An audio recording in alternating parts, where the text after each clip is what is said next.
कि कितने चैप्टर्स हैं वो भी ऐड करके एक बार एक और फाइल में शेयर कर दूंगी। कई लोगों को प्रिंट करने में दिक्कत आ रही है, हम देखते हैं अगर इसका हम कुछ कर सकते हैं तो। कई लोग कर भी ले रहे हैं प्रिंट।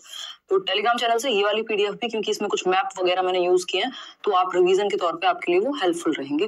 तो टेलीग्राम पर सारी पीडीएफ आपको मिल ही जाती हैं। फर्स्ट क्वेश्चन देखिएगा और जवाब दीजिएगा।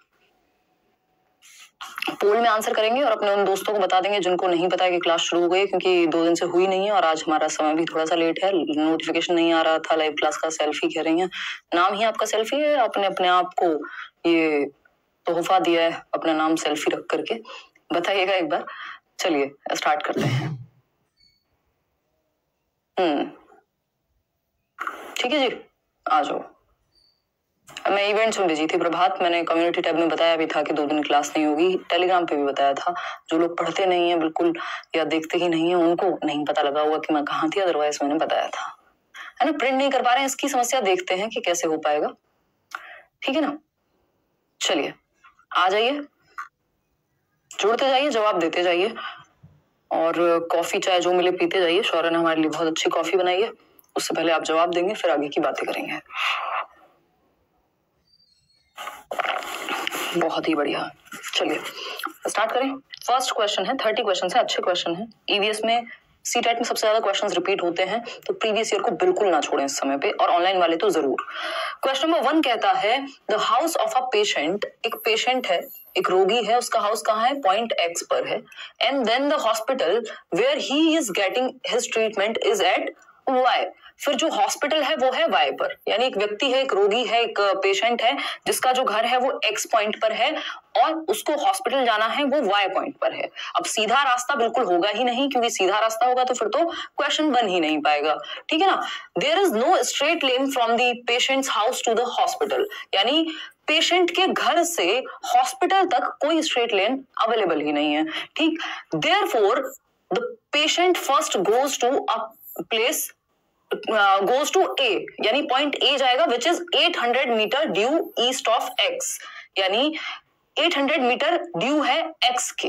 चलो इसको लिख लेते हैं, साथ साथ पढ़ते चलेंगे। जो लोग जवाब दे पा रहे हैं सही, उनके लिए बहुत अच्छा है। देखिए मान लेते हैं व्यक्ति खड़ा हुआ है, सेंटर में रखिए हमेशा व्यक्ति को, यहाँ पे ये एक X पॉइंट है और यहाँ से वो 800 मीटर किधर जा रहा है, A पॉइंट के पास 800 metre due east of X। तो X का ईस्ट किधर होगा, ईस्ट इधर ही होगा भाई, पूर्व की अगर हम बात कर रहे हैं। तो ये 800 मीटर कहां चले गए व्यक्ति, एक्स, ए पर पहुंच गए। यहां से जाके ए पर पहुंच गए। जल्दीबाजी नहीं करेंगे। 4 दिशाएं जो जरूरी हैं, मेजर दिशाएं हैं, हमें पता है। नॉर्थ जिसको उत्तर कहते हैं, साउथ जिसको हम दक्षिण कहेंगे, ईस्ट पूर्व है और वेस्ट आपका पश्चिम है। ठीक है, ये हम ध्यान में रखेंगे। इसके बीच में होता है नॉर्थ ईस्ट, जहां पे आपकी नॉर्थ ईस्टर्न स्टेट मिलेंगे आपको। यहाँ होगा साउथ वेस्ट, ये बिल्कुल बेसिक है, फिर भी मैं रिपीट कर दे रही हूँ, साउथ ईस्ट, क्योंकि इन क्वेश्चंस को छोड़ के नहीं आना। कई लोग ऐसे होंगे जिनको इन क्वेश्चंस से पहले देख के भाग जाते होंगे। फिर आता है इन दोनों के बीच में, नॉर्थ और वेस्ट के बीच में नॉर्थ वेस्ट। ठीक है जी, ये 8 मुख्य चीजें हैं जो हमें ध्यान रखनी है यहाँ। तो ये व्यक्ति 800 मीटर ईस्ट चल के पहुंच गया ए पॉइंट पर, ठीक, of X, then goes to B. अब इसको बी पे जाना है, ए पे रुक के कहाँ काम चलेगा, वाई तक पहुंचना है, हॉस्पिटल तक पहुंचना है। तो B point which is 600 metre due south of A, यानी 600 मीटर ड्यू है किधर, साउथ की तरफ। बी पॉइंट साउथ में, साउथ तो भाई नीचे ही जाना होगा, सिंपल सी बात है ना। 600 मीटर ड्यू साउथ बी पर पहुंच गया ये व्यक्ति। ठीक है, जो पेशेंट था, देख लो कितना मेहनत करके जाना पड़ रहा है बीमारी में भी बेचारे को। ठीक, फिर उसके बाद क्या होगा, उसके बाद ये होगा कि कह रहे हैं अब सी पे भी जाएगा। पेट नहीं भर रहा, पॉइंट से पॉइंट घुमा रहे हैं बेचारे बीमार व्यक्ति को। Then to C which is 150 metre due west of B, यानी फिर वो कहां जाएगा, सी तक पहुंचेगा which is 150 metre due west of B, यानी वेस्ट के कितने हैं, 150 मीटर बी पर है। अब बी का जो वेस्ट है 150 मीटर, वो इधर होगा कि इधर होगा। नॉर्मली ईस्ट हमारा इस साइड है और वेस्ट इस साइड है। अब वेस्ट इसका इस साइड नहीं हो सकता, क्योंकि इसका जो फेस है वो ऐसे खड़ा हुआ है। जब वो नीचे ऐसे खड़ा हुआ साउथ की तरफ से, तो उसका वेस्ट फिर यहाँ इस तरफ चेंज हो जाएगा, हमारा ईस्ट और उसका वेस्ट होगा। ठीक है, 150 मीटर ही जाएगा, ज्यादा दूर नहीं। ठीक, और ये पहुंच गया सी पॉइंट पर। 3 जगह घुमा चुके हैं हम बेचारे व्यक्ति को, विच इज 150 मीटर ड्यू हो गया। And finally reaches the hospital Y which is 100 metre due north. तो नॉर्थ तो ऊपर ही होगा, सी के नॉर्थ में है 100 मीटर, तो सी का नॉर्थ जो है 100 मीटर वो यहाँ कहीं होगा। ये 600 मीटर है, 100 मीटर नॉर्थ सी, और अब कहाँ पहुंच गया ये, वाई पर पहुंच गया जो कि हॉस्पिटल था। अब इतना भी आपने सॉल्व कर लिया और लास्ट की लाइन ध्यान से नहीं पढ़ी तो इन क्वेश्चंस में 1 नंबर मजाक मजाक में चला जाता है। ठीक है, मजाक मजाक में 1 नंबर चला जाता है यदि हमने लास्ट की लाइन ध्यान से नहीं पढ़ी। हमें पता है ये है पॉइंट एक्स जो है व्यक्ति का होम। ठीक, ये प्रैक्टिस से थोड़ा इजी हो जाएगा, इतनी देर नहीं लगेगी, ये तो हम टाइम लेके कर रहे हैं इसको। और ये है हॉस्पिटल वाई। अब हमें ये देखना है क्वेश्चन ने क्या पूछा है, y से x की तरफ पूछा है या x से y की तरफ, यानी हॉस्पिटल टू होम पूछा है या होम टू हॉस्पिटल, क्योंकि दिशा बदल जाएगी क्वेश्चन का आंसर चेंज हो जाएगा। ठीक, तो हमसे पूछा है यहाँ क्वेश्चन में हम देखेंगे with respect to the hospital the direction of the patients house is, यानी कि अस्पताल के सापेक्ष रोगी के घर की सही दिशा क्या है। अस्पताल से पूछा है, हॉस्पिटल से कहा पेशेंट के हाउस की दूरी पूछी है। ठीक है, हॉस्पिटल से पेशेंट के हाउस की दूरी पूछी है, यानी हॉस्पिटल से घर किधर है, ये नहीं पूछा घर से हॉस्पिटल किधर है। तो अब यहां गड़बड़ हो जाएगी, कई लोग अभी भी 40% लोग गलत आंसर दे रहे हैं। हॉस्पिटल यानी यहां से घर किस साइड है, तो घर पहले तो नॉर्थ जाना पड़ेगा, ऊपर नॉर्थ जाएगा ना व्यक्ति ऊपर की तरफ, और फिर वेस्ट जाएगा। ठीक, तो नॉर्थ वेस्ट में है घर, नॉर्थ वेस्ट में है, और अगर दूरी आप निकालेंगे, वैसे दूरी यहाँ पूछी नहीं है, तो 500 मीटर ये है आपका बचा हुआ, और 950 मीटर ये हो गया, तो मतलब वो 1000 प्लस तक पहुंच जाएगी जो दूरी होगी। बट दूरी ऐसे पूछता नहीं है इतनी उलझा करके, दूरी जब पूछता है तो बहुत ईजी होता है कि बस आपको इतना ही कैलकुलेट करना होगा। तो north west should be the right answer, यानी उत्तर पश्चिम। बी ऑप्शन दे रहे हैं 40% लोग, जो कि गलत है। साउथ वेस्ट नहीं हो सकता ना, साउथ वेस्ट वो कहेगा जो यहां से देख रहा होगा कि घर से होम से अगर आप हॉस्पिटल देख रहे हैं तो साउथ नजर आएगा आपको, लेकिन हॉस्पिटल से होम देखना है तो नॉर्थ हो जाएगा। तो आंसर जो है आपका नॉर्थ वेस्ट है। कितने परसेंट लोग सही दे पा रहे हैं देखिए एक बार, सिर्फ 24% लोग। ठीक है जी, डी ऑप्शन, डी ऑप्शन। ये रोक के यहाँ वीडियो आराम से पहले वो जो मैंने वो बनाया है उसको पॉज करके यहाँ पढ़ लीजिएगा। अब नेक्स्ट क्वेश्चन पे चलते हैं। आसान क्वेश्चन है, 2 बार पूछा जा चुका है ये पेपर में, इस बार ऑनलाइन में आया, इससे पहले भी 1 बार आ चुका था। तो पेपर में क्वेश्चन खूब रिपीट होते हैं, जितने सीटेट में रिपीट होते हैं शायद उतने प्रीवियस ईयर कहीं और ही रिपीट होते होंगे, क्योंकि एक तो इसमें नेगेटिव मार्किंग नहीं है, कॉम्पिटिशन किसी का किसी से है नहीं, 90 नंबर लेकर के आने हैं, तो खूब भर भर के रिपीट ये लोग क्वेश्चन को करते हैं। डी कह रहे हैं 69% लोग। चलिए देख लेते हैं कि सही है कि नहीं है ना। लाइक शेयर मत करना भूलिए, खुशी खुशी लाइक शेयर करिए ताकि माहौल एकदम बना रहे, वापस से एक एनर्जी हम। और कल हम एक काम करेंगे, संडे वार्ता इस हफ्ते भी रहने देते हैं, वैसे तो 3 हफ्ते से नहीं हुई है, बट नेक्स्ट वीक करेंगे, कोई बात नहीं। कल स्ट्रेटेजी डिस्कस कर लेते हैं कि अब 1 महीना भी नहीं है आपके पास, तो इन 20-25 दिनों में क्या करना चाहिए सीटेट के लिए। चलिए, तो थोड़ा जल्दी करेंगे, 8 बजे करेंगे, 9 बजे मेरी एक मीटिंग है। The bird which can move it's neck back and fourth, यानी वो बर्ड, यानी वह पक्षी जो अपनी गर्दन आगे पीछे झटके से कर पाता है, with a jerk, with a jerk. तो वो व्यक्ति जो अपनी गर्दन आगे पीछे कर पाता है एक जर्क के साथ, एक झटके के साथ, कौन है? पिजन है, वो व्यक्ति नहीं है, बेसिकली पक्षी है।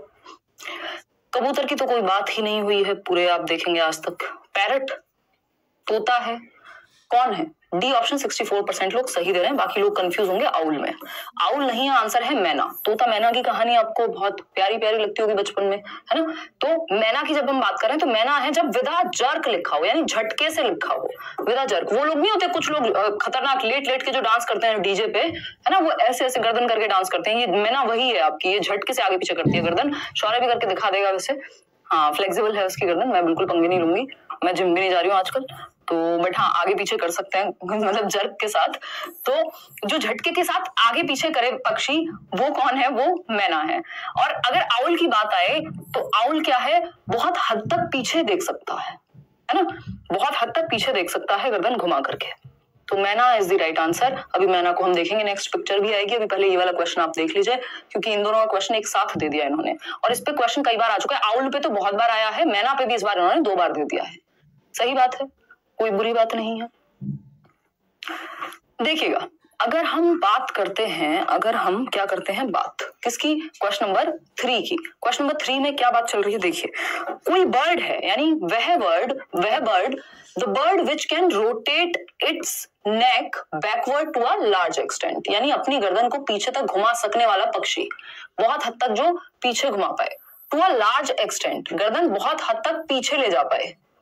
मैना तो आगे पीछे झटके से कर रही थी, जब विदा जर्क लिखा हो तो मैना है, लेकिन जब बहुत हद तक पीछे ले जाने की बात हो, घुमाने की बात हो गर्दन को, तो हम कह सकते हैं उल्लू है, जो लगभग ऐसे घुमा देगा एकदम चक्री की तरह। ठीक, तो owl is the right answer, यहाँ मैना नहीं होगा आंसर, तो सी ऑप्शन एकदम सही है। अब उल्लू और मैना दोनों को देख लेते हैं, शायद आप पहचान पा रहे होंगे। उल्लू को तो कई लोग पहचान ही गए होंगे, ऐसा लग रहा होगा उन्हीं की छवि दिख रही होगी, अपनी ही छवि देख पा रहे होंगे, है ना। मजाक करें, दिल पे नहीं ले जाना है, बट क्या है ये, अपनी छवि उल्लू में नहीं देखनी है, मैना में देख लेनी है। किसी का मन करे कोई नाइट आउल हो, रात को ही जग के पड़ता हो मेरे जैसा, तो वो अपने आप को देख सकता है, बट उल्लू में नहीं, नाइट, क्योंकि उल्लू रात को जगता है, ऐसा सुनते हैं, है ना। चलिए आते हैं, देखिएगा, अगर हम बात करें किसकी, तो मैना है ये, जो आगे पीछे जर्क के साथ, झटके के साथ आगे पीछे करेगी गर्दन को, जल्दीबाजी में नहीं रहना है, ठीक। मैना और आउल है आपका यहाँ उल्लू, जिसको हम कह रहे हैं, ये क्या है, टू अ लार्ज एक्सटेंट, इसने गर्दन अभी भी पूरी ऐसे घुमाई हुई है पीछे की तरफ, ठीक, या जैसे आप कहना चाहें, तो ये क्या है, झटके के साथ नहीं, बल्कि लार्ज एक्सटेंट तक, बहुत हद तक पीछे मुड़ के देख पाता है। क्या वो कैसे आवाजें निकाल रहा हूँ, गले में दिक्कत है, पियो कोल्ड ड्रिंक तुम।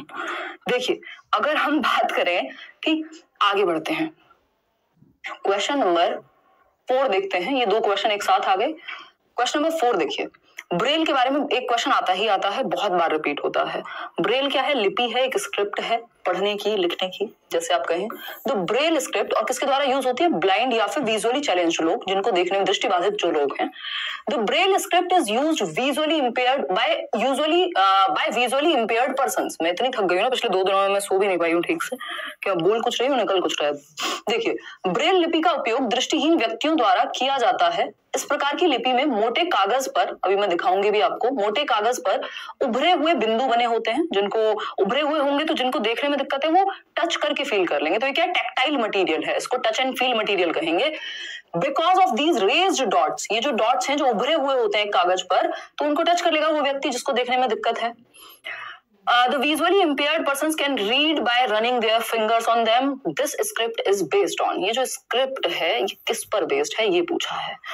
Based on 10 points, 8 points, 6 points, 4 points, क्या सबको पता है 85% लोगों को, सिर्फ 15% लोग हैं, मतलब कई हजार लोग अभी भी हैं जिन्होंने इसको भी गलत किया। ये हम लास्ट सेशन में भी रिपीट हुआ है, ये क्वेश्चन कई सेट्स में 6 बिंदुओं पर आधारित है।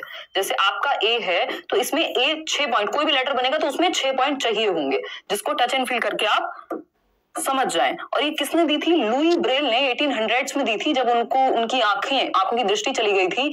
पढ़ते वो अपने पिताजी के टूल्स के साथ खेल रहे थे, शायद कारपेंटर या कुछ, तो उनके पिताजी का इस तरह का काम रहा होगा, तो वो खेल रहे थे उनकी वर्क स्पेस में, और उनको कोई आंखों को टूल लगा और उनकी आंखों की रोशनी चली गई, तो उन्होंने कुछ टीनेज में ही अपने ये ब्रेल लिपि को इजाद किया, जैसा कि आप देख पा रहे हैं सामने। ये क्या, एक पेपर पे जैसे मान लीजिए कील से उभार दिए गए हो पॉइंट्स, तो इन पॉइंट्स को उभार करके लिखा जाता है। ये लेटर्स बने हुए हैं जो शायद मैं और आप ना पढ़ पा रहे हो, बट जिनको ब्रेल लिपि आती है वो टच और फील करके इनको पढ़ जाएंगे या पढ़ लेंगे।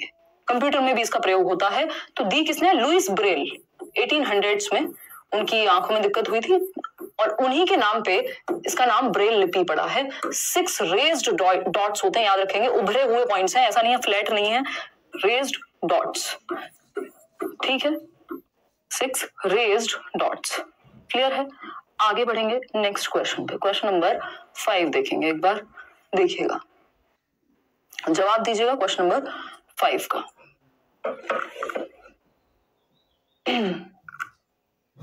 टेस्ट सीरीज का ऑप्शन आपको दिख जाएगा उधर करियर लैब पर। प्रियंका सिंह क्या कह रही है, hello ma'am, you are so nice person, test में 93 आ रहा है, आगे के लिए क्या करूं, please answer me please, you are so sweet, आप परफेक्ट हो। धन्यवाद प्रियंका, टेस्ट से ज्यादा ध्यान अभी इस बात पे देना है कि जितना हो सके प्रीवियस ईयर को एनालाइज करो, एक एक टॉपिक जो प्रीवियस ईयर में है वो आपको अच्छे से आता हो, नंबर अपने आप आ जाएंगे फिर, ठीक है, क्योंकि इसमें ऐसा नहीं आपको कोई टाइम मैनेजमेंट बहुत ज्यादा सीखना है ना, बहुत ज्यादा नहीं सीखना पड़ेगा, बट 2-4 टेस्ट अगर दे लिए हैं तो ठीक है, अब ज्यादा परेशान नहीं होना, देते रहो, बट कॉन्फिडेंस अगर डाउन हो रहा है तो छोड़ दो उस चीज को और फोकस करो कि आपको जितने भी एनालिसिस पे फोकस करना है उस क्वेश्चन पेपर के, कि एनालाइज करके आपको पता हो कि गलती कहाँ हो रही है किस तरह के सवालों में।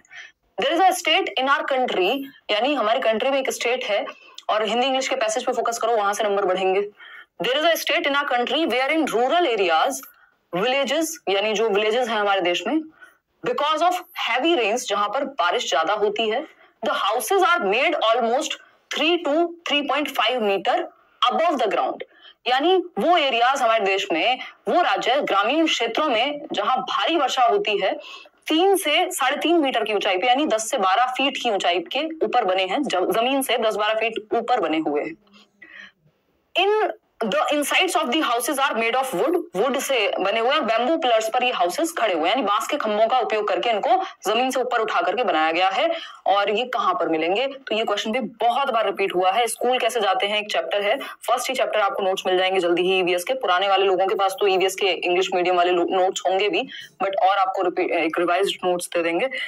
असम की जब हम बात कर रहे हैं, यानी असम ऐसी जगह है जहां बारिश भरपूर होती है, तो ग्राउंड से, जमीन से 10-12 फीट 11 फीट ऊपर 3 से 3.5 मीटर की ऊंचाई पर घर बनाए जाते हैं, ताकि बैम्बू पिलर्स पर, ताकि बारिश में वो घर ना डूब जाए। ठीक है, देख पा रहे हैं आप ये, जैसे यहाँ जो है ये असम का एक घर है, और असम में अगर हम बात करें तो ये 10 से 12 फीट की ऊंचाई पे ये बैम्बू पिलर्स हैं, बांस के खंभे हैं जिनके ऊपर घर बने हुए हैं, ऊपर तक खंभों पे ही है, नीचे का जो स्पेस है वो जमीन से 3-3.5 मीटर ऊंचे बनाए गए हैं, क्योंकि जब बारिश आएगी तो ये बच जाएगा, जो घर है उसके अंदर पानी नहीं जाएगा। ये आप देख रहे हैं यहाँ पे हल्का सा बैम्बू अभी भी ऊपर है, समझ पा रहे हैं, तो यही घर है, बस बारिश आ गई है। ठीक, तो आंसर क्या था, डी यानी असम। देखेंगे, आगे बढ़ेंगे, असम इसका आंसर था। क्वेश्चन नंबर 6 देखिएगा, बहुत ही आसान क्वेश्चन, जिम कॉर्बेट के बारे में बात कर रहे हैं।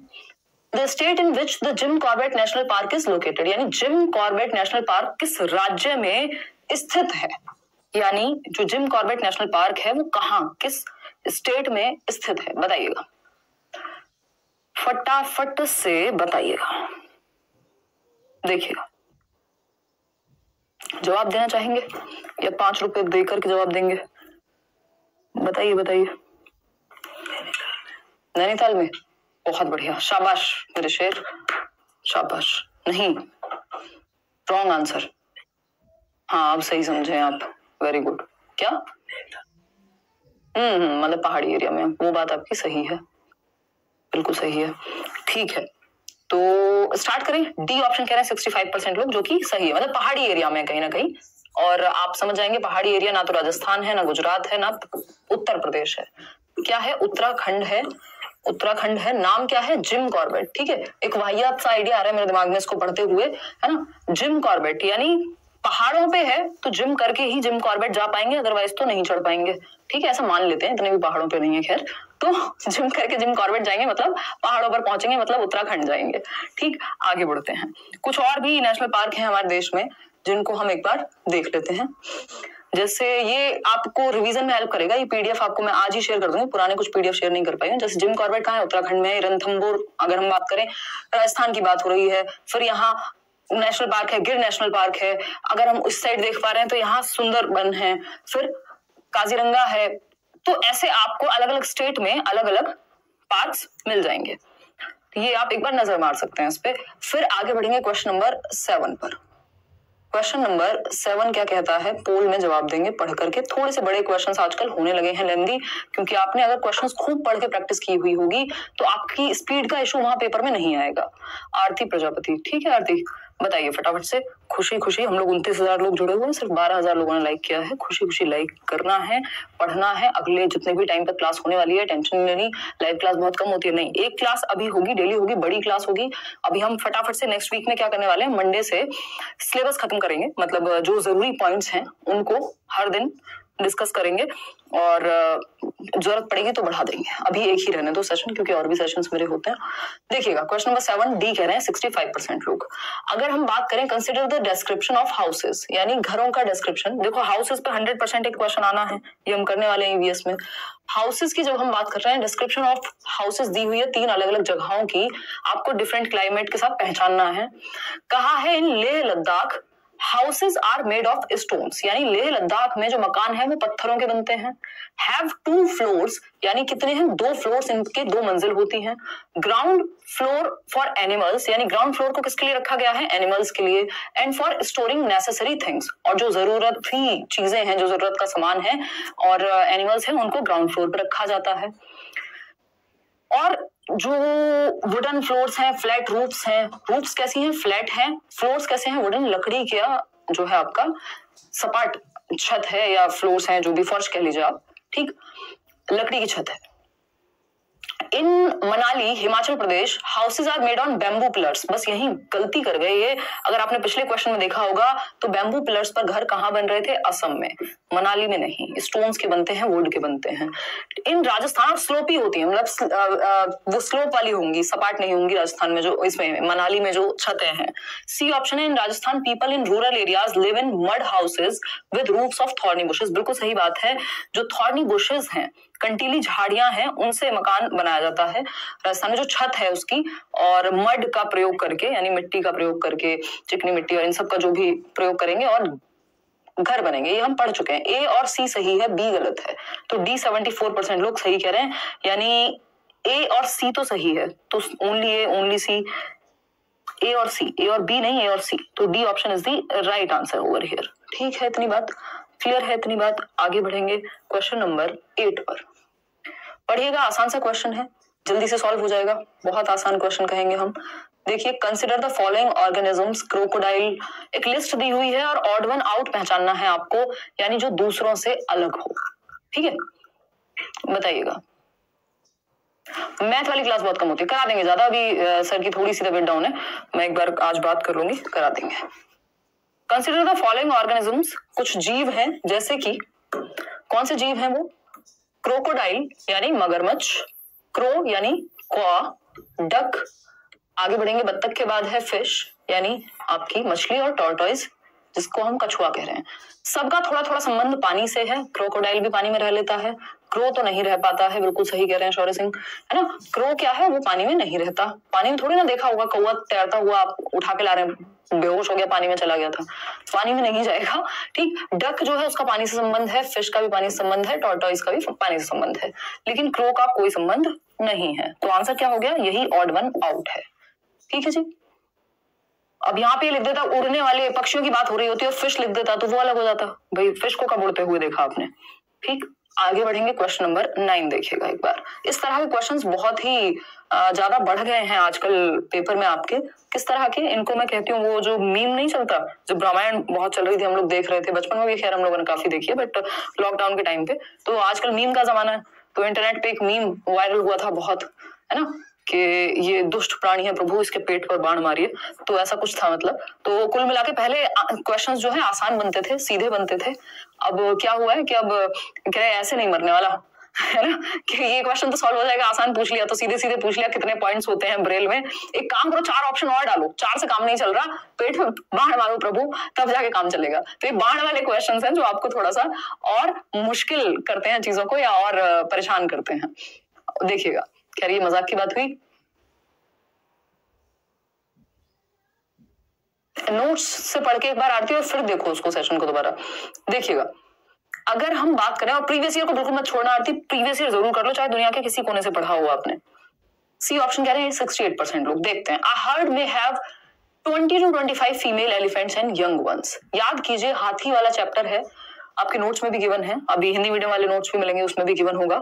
Mail elephants live in the herd till they are 4 or 5 years old. An adult elephant can eat more than 100 kg of leaves and twigs. ये बात सही है। एलिफेंट हर्ड में जो ओल्डेस्ट फीमेल होती है उसी की चलती है, ये बात भी सही है। 68% लोग सी उत्तर दे रहे हैं, सी एंड डी को सही मान रहे हैं। तो फर्स्ट वाला तो चलो हमने मान लिया, जो फर्स्ट वाला ऑप्शन है वो एकदम गलत है, क्योंकि ऐसा नहीं होता कि 20 से 25 लोग होते हैं हर्ड में। ठीक है, चलिए आगे। दूसरा, ये लगभग आई थिंक 14-15 वर्ष तक रहते हैं, 4-5 साल तक नहीं, जितना मुझे याद आ रहा है। तो ये दोनों गलत हैं, सी और डी ही सही हैं, तो ये दोनों सही आंसर में आएंगे, सी एंड डी, सी और डी। ठीक है, सी एंड डी सही उत्तर है। आगे बढ़ेंगे, क्वेश्चन नंबर 10 देखिएगा। बी कीपिंग, ये इतना रिपीटेड क्वेश्चन है हर बार। वो जो एक अमृता वाला चैप्टर है ना, आई थिंक, जिसमें वो बी कीपिंग की बात होती है, तो बी कीपिंग पे क्वेश्चन हर बार आता है कि मधुमक्खी पालन का कौन सा समय है, बिहार में मधुमक्खी पालन होता है, और शहद की बात होगी उसमें, और कब से कब तक होता है, ये तो बहुत बार पूछा जा चुका है। बताइएगा, जवाब दीजिएगा। For the people of Bihar the best period to start bee keeping, यानी मधुमक्खी पालन का बेस्ट समय कौन सा है बिहार के लोगों के लिए। सीधा चैप्टर में से उठाया हुआ क्वेश्चन है। अक्टूबर टू दिसंबर, जब आपका पेपर हो रहा हो उसी के आसपास याद रखिएगा कि अभी सर्दियां चल रही हैं, तो सर्दियों में ही, मतलब सर्दियां आते आते अक्टूबर टू दिसंबर बेस्ट समय है बी कीपिंग का, मधुमक्खी पालन का।